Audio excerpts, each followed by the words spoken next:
Interior CS Dr. Fred Matiangi and Energy CS Dr. Monica Juma held a meeting with the National Government Administration Officers, NGAOs, Critical Infrastructure Protection Unit CIPU commanders, and top Kplc and energy sector managers to discuss security for energy sector infrastructure. We are working together on how to keep our people safe.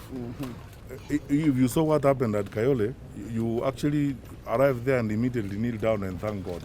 We had hundreds of our people right under those pylons. Imagine if they had caught fire. We would have lost hundreds of our people. We are going to start a process now, working jointly with our energy sector actors. The rollout will be done alongside wide-ranging reforms targeting the scrap metal sector, which has been singled out as the single biggest absorber of vandalized materials, which include metal used in assembling power pylons. Sensitization will begin. Chiefs, assistant chiefs will meet with these people in their various areas and begin to persuade people and get them to understand why it's very, very dangerous to try and build houses and infrastructure right under the power lines, because that is very, very dangerous. And even those people who try sometimes to steal power and do illegal connections, they endanger not just themselves and their families, but whole groups of people and communities and so on. So that sensitization can only be done jointly between the energy sector actors and the national government administrators. That is why we are spending time here today to go through, to do some sort of risk assessment and then look at where we are. And so that now when we build these synergies, we will help move our people quietly and nicely out of the wayleaves and secure them as they move forward.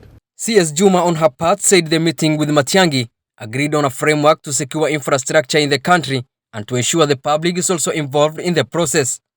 The intention of this meeting was really to agree on a framework of securing and making sure that our infrastructure from end to end is secure, resilient, and functioning optimally. So that they will be left here after guidance from both the chair of the cabinet subcommittee and myself to work out the details of ensuring that our population is engaged in surveillance and in ensuring that this infrastructure is safe. Of course, the background to this are the incidences that we have experienced in the last 6 weeks.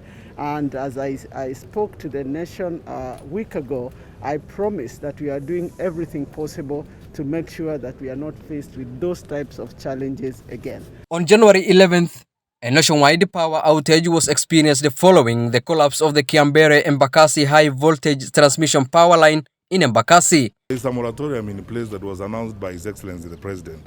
Now we are beginning meetings with the energy sector because the moratorium is not eternal.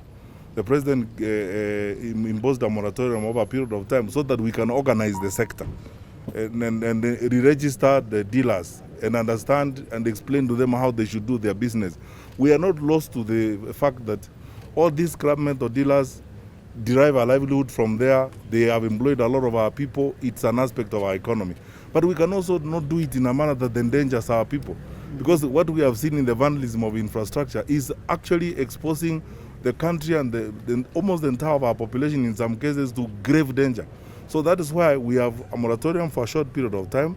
We have asked our colleagues now in the security sector to enforce the moratorium, but at the same time we begin immediately from next week to have now sectoral discussions on how to organize the sector.